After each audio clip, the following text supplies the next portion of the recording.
Mutton पराठे वाला। दौलतपुर शहर अपने पुराने ऐतिहासिक चीजों के लिए खास तौर पर प्रसिद्ध है। यहाँ के किले, मकबरे, शिलालेख हजारों पर्यटकों का आकर्षण है। इसी शहर में करीम और अब्दुल नाम के दो दोस्त रहते थे। करीम दौलतपुर में ऑटो रिक्शा चलाता था और अब्दुल गाइड बनकर पर्यटकों को पूरा दौलतपुर घुमाता था।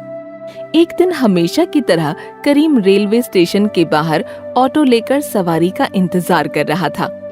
तभी वहाँ एक पर्यटक आया। हेलो भैया, आप मुझे बता सकते हो यहाँ गाइड कहाँ मिलेगा? आओ मियाँ, बैठ जाओ मेरी सवारी पर। मैं आपको पूरा दौलतपुर घुमाता हूँ। बोले तो किधर जाना है आपको? दौलत किला, रेतीगढ़, शहनशाह दरगाह, गुलफाम मकबरा, किधर जाना है? पता बोलो, पता। भैया नहीं चाहिए ऑटो, हम कार बुक कर लेंगे। हमको केवल एक गाइड चाहिए। अरे सिर्फ गाइड चाहिए होना तो हमारे पास है ना।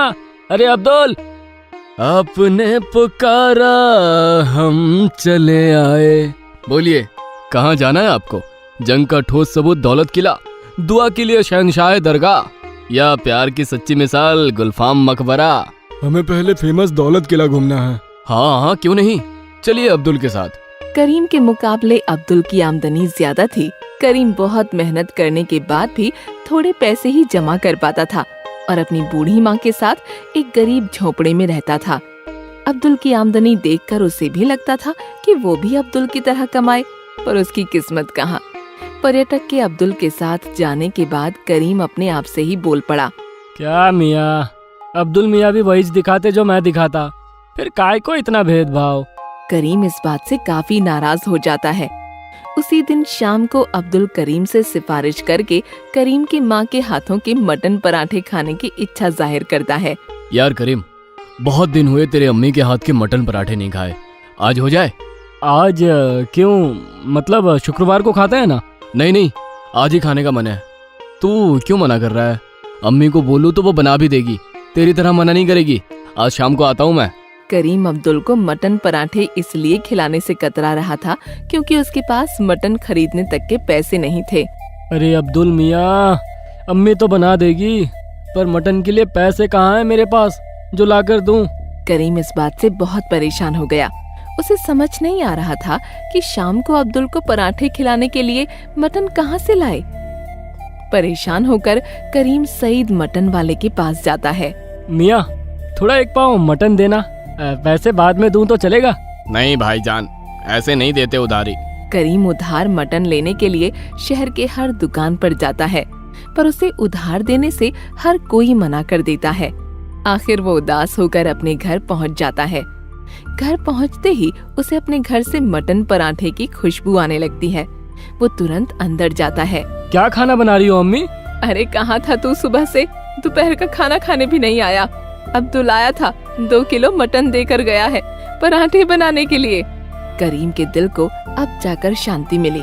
उसे ये नहीं पता होता कि उधार लेते वक्त उसे अब्दुल ने देखा था, इसलिए वो खुद से बिना बोले मटन खरीदकर करीम की अम्मी को देता है। अब्दुल और करीम दोनों बचपन के खास दोस्त थे। अब्दुल अक्सर करीम के घर मटन पराठे खाने आया करता था। वाह, क्या पराठे बनाए हैं आपने अम्मी। हमेशा की तरह एक ही सवाल, क्या डाला है इसमें? हमारे घर ऐसे क्यों नहीं बनते? अब्दुल, मेरा हमेशा की तरह एक ही जवाब है, मेरे हाथ का सीक्रेट मसाला। क्या बात है, और एक दे दो फिर अम्मी। हाँ जरूर। अब्दुल, जरा मेरे करीम को भी तेरा काम सिखा दे। ऑटो चलाकर बहुत मुश्किल से गुजारा चलता है हमारा। अम्मी, मैंने काम सिखाया हुआ है पहले ही, पर ये सही बोल ही नहीं पाता। अभी अगर मुझे मकबरा दिखाना हो तो मैं प्यार की निशानी कहकर उसे पुकारता हूँ, और ये सिर्फ मकबरा ही बोलता है, तो काम नहीं चलता ना। तो तू भी सीख लेना करीम। अम्मी, जिसका काम है वही करे तो अच्छा है। करीम को पता था कि गाइड का काम उससे नहीं होगा, पर इस बात की भी चिंता थी कि अब दिन प्रतिदिन उनकी हालत पैसे के बारे में बुरी हो रही थी। अब्दुल को इस बात का अंदाजा आ चुका था कि उसके दोस्त को एक अच्छी आमदनी की जरूरत थी। अरे करीम, तुझे कितनी बार समझा चुका हूँ कि ये मटन पराठे का ठेला डाल दे, इतना कमाएगा कि पूरा नया किला बांध लेगा। बात तो तेरी सही है, पर पैसे भी तो होने चाहिए ना उतने। यहाँ 2 वक्त की रोटी मिलना मुश्किल है, और मटन कितना महंगा तुझे तो पता ही है। अब्दुल, तुम ही कुछ मदद कर दो। अब्दुल कुछ सोचता है और अचानक बोल पड़ता है। ठीक है, मैं तुझे ठेला लगा कर देता हूँ, सारा खर्चा मेरा। तू जो भी कमाएगा उसका 50% मुझे दे देना। लेकिन वेकिन कुछ नहीं। देखा अम्मी, अब ये लेने के लिए भी राजी नहीं है। करीम हिचकिचाकर इस बात पर राजी हो जाता है। ठीक है, मैं पूरी मेहनत से ये ठेला चलाऊंगा।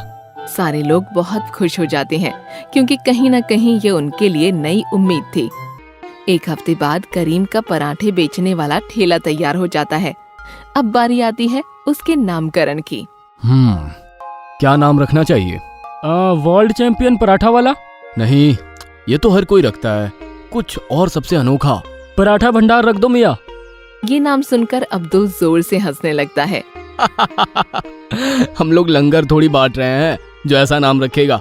कुछ ऐसा होना चाहिए कि फेमस हो जाए। मियाँ भाई का पराठा। हाँ, ये कुछ अच्छा लग रहा है, यही रखते हैं। अगले ही हफ्ते करीम अपनी ऑटो रिक्शा छोड़कर मटन पराठे का ठेला लगाता है। अपने लाजवाब स्वाद की वजह से वो पूरे दौलतपुर में फेमस होने लगा। अब्दुल भी अपने सारे पर्यटकों को वो पराठे खिलवाता था।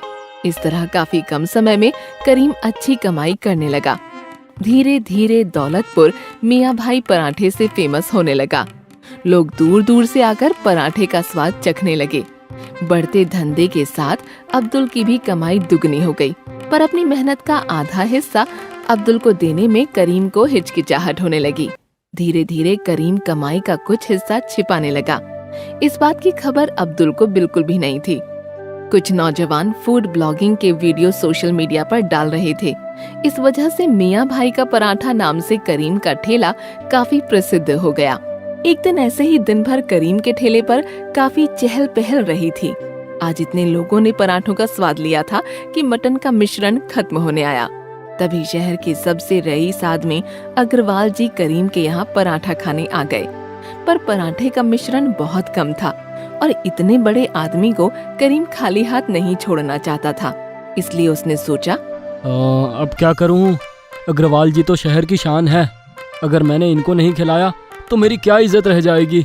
एक तरकीब है, बस इसमें मैं पकड़ा ना जाऊं।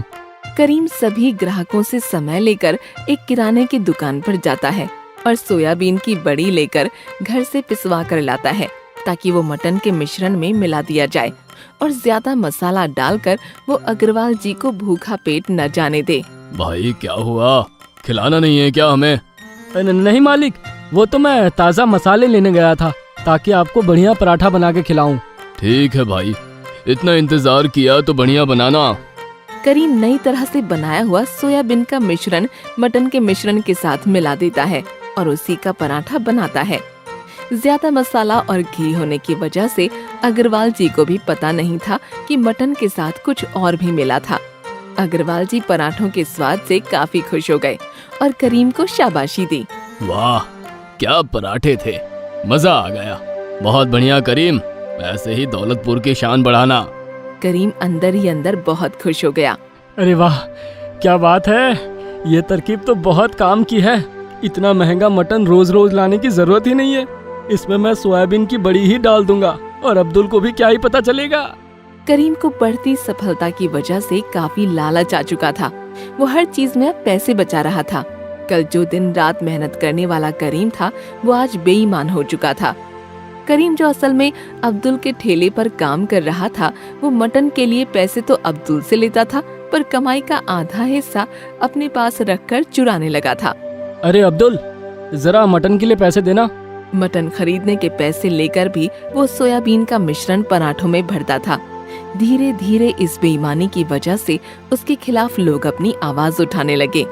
करीम के खिलाफ लोग अपने सोशल मीडिया माध्यम से नाराजगी दिखा रहे थे। ये खबर फैलते ही फैलते अब्दुल के पास पहुंची। करीम के मिलावट वाले पराठे की बात अब्दुल को किराने वाले काका से पता चल चुकी थी कि करीम हर हफ्ते काका से सोयाबीन की बोरी खरीद रहा है और मटन के साथ मिला रहा है। पर करीम और अब्दुल बचपन से काफी अच्छे दोस्त थे, इसीलिए अब्दुल ने काका पर भरोसा नहीं किया। कुछ भी, मैं करीम को बचपन से जानता हूँ, वो ऐसा नहीं करेगा, वो मुझे धोखा नहीं देगा। लेकिन आजकल तो सारे लोग ही यही बोल रहे हैं कि करीम अपने पराठे में मिलावट करता है। मुझे जाकर देखना ही होगा।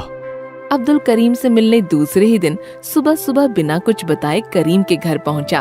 और खिड़की से झांककर उसने जो देखा उसकी आंखें भर आईं। वो तुरंत अंदर जाकर करीम को डांटने लगा। बेईमान, तुझ पर भरोसा करके मैंने तुझे पैसे दिए और तू आज मुझसे बेईमानी कर रहा है। आज के बाद उस ठेले पर तुम्हारा कोई हक नहीं है।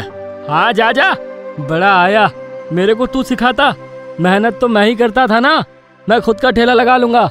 दूसरे ही दिन चोरी किए हुए पैसे से वो एक और ठेला लगवाता है, पर लोग तो पहले वाले ठेले पर ही जा रहे थे, क्योंकि ये ठेला और कोई नहीं, करीम की माँ खुद चला रही थी। करीम के बेईमानी को उसकी अम्मी ने कभी सहारा नहीं दिया था, और अब्दुल को पता चलने पर अब्दुल की बात मानकर करीम की अम्मी करीम का ठेला अम्मी जान के पराठे नाम से चलाने लगी। कुछ ही दिनों में करीम के सारे चोरी के पैसे खत्म हो गए और उसे ये सबक मिल गया था कि बेईमानी की कमाई ज्यादा दिन नहीं टिकती, और कोई अकेला उस ठेले के सफलता का कारण नहीं था, बल्कि सब लोगों की मेहनत से ये सफलता मिली थी। करीम को अपनी गलती समझ आ चुकी थी, इसलिए उसने अब्दुल और अपनी माँ से माफी मांग ली। अब्दुल, मुझे माफ कर दो मियाँ, मैंने तुम्हारा विश्वास तोड़ा है और अपनी अम्मी की भी बात नहीं मानी, पर अब मैं सुधर गया हूँ। मुझे भी अपने साथ ले लो, हम साथ में ठेला चलाएंगे। अब्दुल और अम्मी ने करीम की गलती को माफ कर दिया और तीनों मटन पराठे का ठेला चलाने लगते हैं और खूब कमाई करने लगते हैं।